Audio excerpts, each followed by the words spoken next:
Good morning students. आज हम class 11th maths में 3.2 के लिए कुछ बेसिक कॉन्सेप्ट सीखते हैं। तो 3.1 हमारी कंप्लीट हुई थी और 3.1 में हमने पढ़ा था कि एंगल्स को मेज़र करने के लिए दो चीज़ें होती हैं, एक रेडियन और एक डिग्री। तो उसी के रिगार्डिंग हम अपने कॉन्सेप्ट्स को और बिल्डअप करते हैं।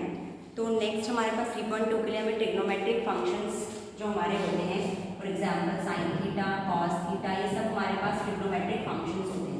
इन ट्रिग्नोमेट्रिक फंक्शंस को हमें देखना है कि क्वाड्रेंट में किस तरीके से काम करते हैं। अब क्वाड्रेंट क्या होता है? किसी भी चीज़ का जो फोर्थ पार्ट होता है, किसी भी होल पोर्शन का जो फोर्थ पार्ट होता है उसे हम क्वाड्रेंट कहते हैं। तो यहाँ पे अगर हमारे पास एक्स वाई प्लेन है, पूरा एक प्लेन है, हमने इसको 4 पार्ट्स में डिवाइड कर दिया है। ठीक है, 4 पार्ट्स हमने बना लिए हैं, ये फर्स्ट पार्ट, ये सेकंड पार्ट, ये थर्ड पार्ट और ये फोर्थ पार्ट। तो ये 4 क्वाड्रेंट हुए हमारे पास। इन चारों क्वाड्रेंट में ट्रिग्नोमेट्रिक रेशोज जो हमारे पास है, sine theta, cos theta, tan theta, किस तरीके से वर्क करते हैं, कहाँ पॉजिटिव होते हैं, कहाँ नेगेटिव होते हैं, सबसे पहले ये चीज़ें हमें देखनी होगी। ठीक है, तो अब इसमें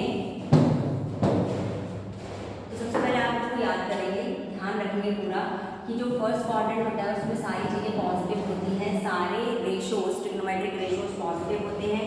सेकेंड वाले में साइन थीटा और साइन थीटा का अपोजिट क्या होता है, कॉसेक थीटा, ये दोनों पॉजिटिव होते हैं। यहाँ पे सारे 6 ट्रिग्नोमेट्रिक रेशोज पॉजिटिव होते हैं। यहाँ पे 2 पॉजिटिव होते हैं, बाकी 4 नेगेटिव होते हैं। यहाँ पे टेन थीटा और कॉट थीटा ये दोनों पॉजिटिव होते हैं और बाकी सब 4 जो बचते हैं वो नेगेटिव होते हैं। और यहाँ पे हमारे पास कॉस थीटा और सेक थीटा ये पॉजिटिव होते हैं, बाकी जो 4 बच गए वो नेगेटिव होते हैं। लेकिन सब याद कैसे रखेंगे कि सारे पॉजिटिव यहाँ पे साइन, टेन, कॉस, ये याद रखना है। साइन का अपोजिट कॉसेक, टेन का अपोजिट कॉट और कॉस का अपोजिट सेक। ठीक है, तो फर्स्ट क्वाड्रेंट में सारे पॉजिटिव, सेकंड क्वाड्रेंट में साइन, फिर उसके बाद थर्ड में टेन और फोर्थ में कॉस। ठीक है, और उनका अपोजिट आपको याद होगा ही, तो आप आसानी से याद रख पाएंगे कि इस क्वाड्रेंट में कौन सी ट्रिग्नोमेट्रिक रेशोज पॉजिटिव होती हैं और कौन सी नेगेटिव होती हैं। अब इनका काम क्या है? फॉर एग्जाम्पल हमारे पास कोई भी एंगल है एक्स, ये एंगल एक्स है, ऊपर मेजरमेंट करेंगे तो और नीचे की तरफ मेजरमेंट करेंगे तो ये एंगल माइनस एक्स हो जाएगा।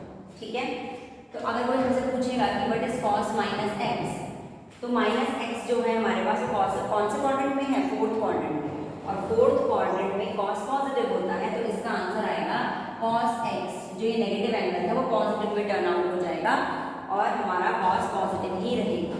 बट फॉर एग्जाम्पल हमसे कोई पूछता है what is sine minus x, minus x कहाँ है, फोर्थ क्वाड्रेंट में, और साइन फोर्थ क्वाड्रेंट में नेगेटिव होता है, तो ये जो माइनस है एंगल में वो बाहर निकल के आ जाएगा और साइन एक्स हो जाएगा नेगेटिव का।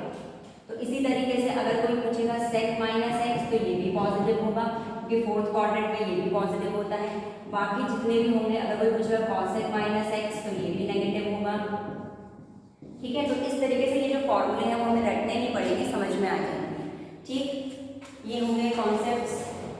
अब उसके बाद कुछ और कॉन्सेप्ट्स जो आपको बिल्डअप करने हैं वो ये हैं कि जो भी हमने एंगल्स भी पढ़े हैं वो रेडियंस में पढ़े हैं। तो अब जो भी आप काम करेंगे 11th में, 12th में, वो सारा रेडियंस के ऊपर काम करेंगे। आपको डिग्री के ऊपर काम नहीं करना है, डिग्री के ऊपर आपने 10th तक काम कर लिया है। अब जो भी एंगल्स आप 11th 12th में पढ़ेंगे वो रेडियंस की फॉर्म में पढ़ेंगे। तो हमें पता है कि जो कि कंप्लीट रिवॉल्यूशन होता है उसमें 2 पाई रेडियंस होते हैं, और जो ये आधा रिवॉल्यूशन होता है, हाफ रिवॉल्यूशन होता है, इसमें पाई रेडियंस होते हैं। तो ये चीज़ें आपको ध्यान रखनी है। और सबसे इम्पॉर्टेंट चीज, साइन एक्स की वैल्यू कब कब 0 होती है, ये फॉर्मूला याद करना है। साइन एक्स की वैल्यू किस किस एंगल पे 0 होती है? साइन 0 0 होता है, साइन पाई 0 होता है, साइन 2 पाई 0 होता है।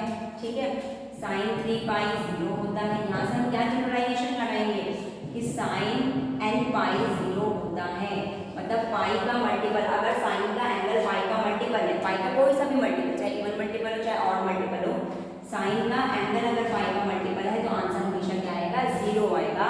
तो sine x is always 0 when x क्या होगा, n कुछ भी हो सकता है, 0 हो सकता है, +-1 +-2 कुछ भी हो सकता है, ठीक है, n इंटीजर, तो हमारे पास साइन x की वैल्यू क्या होगी, 0 होगी। तो ये याद रखना है। दूसरा, cos x कब कब 0 होता है, cos x कब कब 0 होता है, cos x तब 0 होगा जब cos का जो एंगल है वो होगा ऑड मल्टीपल ऑफ π/2, इसे ऑड होगा, 2 का मल्टीपल इवन कहलाता है, +1 करेंगे तो ऑड आएगा, ये पूरा ऑड है, ऑड मल्टीपल ऑफ π/2 अगर आप करेंगे, ठीक है, तो अगर एंगल cos का एंगल ऑड मल्टीपल ऑफ π/2 होगा तब उसका आंसर हमेशा 0 आएगा। फॉर एग्जांपल cos 3π/2 0, cos 5π/2 0, लेकिन अगर कोई बोलेगा cos 4π/2 तो ये 0 नहीं होगा, क्योंकि π/2 का ये इवन मल्टीपल है, 4 आ गया ना, 4 इवन होता है, तो अगर एंगल π/2 के ऑड मल्टीपल्स होंगे तब cos x की वैल्यू क्या आएगी, 0, अदरवाइज 0 नहीं है, ठीक है। तो ये दूसरी चीज आपने समझनी है, किस तरीके से आपको करना है। अब आपको बाकी सारे फॉर्मूले तो आपको याद होंगे, जो आपने 10th में पढ़े थे कि sin x is equals to 1/cos x cosec x, ठीक है, दोनों एक दूसरे के अपोजिट होते हैं, अपोजिट मीन्स रिवर्स होते हैं, ठीक है। ऐसे tan x is equals to 1/cot x, तो ये सारे फॉर्मूले आपको याद होंगे। फिर उसके अलावा आपके जो फॉर्मूले हैं, जो आपके पास 3 आइडेंटिटीज थी, 1 + tan square x is equals to sec square x, 1 + cot square x is equals to cos x square x, sin square x + cos x square x is equals to 1, ये आइडेंटिटीज, वो सारे फॉर्मूले जो आपने 10th में पढ़े थे वो आपको सारे याद होने चाहिए अगर आपको क्वेश्चंस करने हैं तो, ठीक है। अब एक एग्जांपल ले लेते हैं हम कि क्वेश्चंस इस एक्सरसाइज में किस टाइप के क्वेश्चंस होंगे जिससे हम एक्सरसाइज कर सकते हैं। फॉर एग्जांपल आपको बोला है cos x की वैल्यू -3/5 है, ठीक है। If cos x is equals to -3/5 और जो x है, x lies in third quadrant, x किस क्वाड्रेंट में लाई करता है, थर्ड क्वाड्रेंट में लाई करता है, तो बोलेगा find the values of all the 5 ratios, जो बच गए रिमेनिंग 5 रेशियोज है उनकी वैल्यू बताओ। एक जो रेशियो है ट्रिग्नोमेट्रिक रेशियोज की वैल्यू गिवन है और बाकी 5 की बतानी है। अगर x थर्ड क्वाड्रेंट में है तो ये भी ध्यान रखना है कि x कौन से क्वाड्रेंट में है, थर्ड क्वाड्रेंट में है, तो किस तरीके से सॉल्व करेंगे इसे। तो इसी टाइप के क्वेश्चंस आपकी एक्सरसाइज 3.2 में होंगे। तो कैसे सॉल्व करेंगे इसको, तो सॉल्यूशन इसका कैसे देंगे आप, cos x है, cos x की हेल्प से हम sin x निकाल सकते हैं, वी हैव फॉर्मूला, ये हमारे पास फॉर्मूला है, sin square x + cos square x is equals to 1, तो sin square x plus cos x का स्क्वायर कीजिए, तो इसका स्क्वायर करेंगे -3/5, इसका स्क्वायर करेंगे इक्वल टू 1, तो sin square x प्लस इसका स्क्वायर करेंगे, माइनस का स्क्वायर प्लस होता है, 3 का स्क्वायर 9 एंड 5 का स्क्वायर 25 इज इक्वल्स टू 1, तो sin square x, अब ये प्लस में हो जाएगा माइनस में, तो ये आ जाएगा 1 - 9/25। तो अब इसको कैलकुलेट करते हैं, ये आएगा आपके पास 25 और ऊपर आएगा 25 - 9 जो कि होगा 16, ठीक है। sin square x स्क्वायर लाएंगे तो क्या आ जाएगा, उधर रूट आ जाएगा, तो रूट ± 16/25, 16 का रूट जो होता है sin x की वैल्यू आ जाएगी ±16 का रूट 4 और नीचे 25 का रूट 5, तो sin x की दो वैल्यूज आ गई, एक +4/5 एक -4/5। तो अब हमें क्या बोला है, जो x है एंगल है वो थर्ड क्वाड्रेंट में है, अगर थर्ड क्वाड्रेंट में एंगल है तो हमें पता है थर्ड क्वाड्रेंट में sin x तो होता है नेगेटिव, ठीक है, तो पॉजिटिव तो हो ही नहीं सकता, +4/5 sin x की वैल्यू हो ही नहीं सकती, तो sin x की वैल्यू होगी -4/5 +4/5 जो होगी उसे नेगलेक्ट कर देंगे क्योंकि थर्ड क्वाड्रेंट में, क्योंकि हमारा एंगल थर्ड क्वाड्रेंट में है तो sin x की वैल्यू पॉजिटिव नहीं हो सकती है। तो sin x की निकाल ली, ठीक है, cos x था, sin x की निकाल ली। अब उसके बाद हम क्या निकाल सकते हैं, tan x निकाल सकते हैं। tan x क्या होता है, sin x/cos x, sin x की आ गई -4/5 और cos x की है -3/5, तो 5 से 5 कैंसिल, माइनस से माइनस कैंसिल, ऊपर 4 और नीचे 3, तो tan x की वैल्यू आ जाएगी आपके पास 4/3। tan x की आ गई तो आपको पता है tan x का उल्टा कौन होता है, cot x, तो कॉट एक्स आ जाएगी कितनी 3/4, इसको रिवर्स कर दीजिए, उल्टा कर दीजिए, कॉट एक्स भी आ गई। अब आपको बाकी सारी चीज़ें कॉसेक एक्स निकालना है। कॉसेक एक्स होता है 1/sin x, sin x का उल्टा मतलब 5/-4।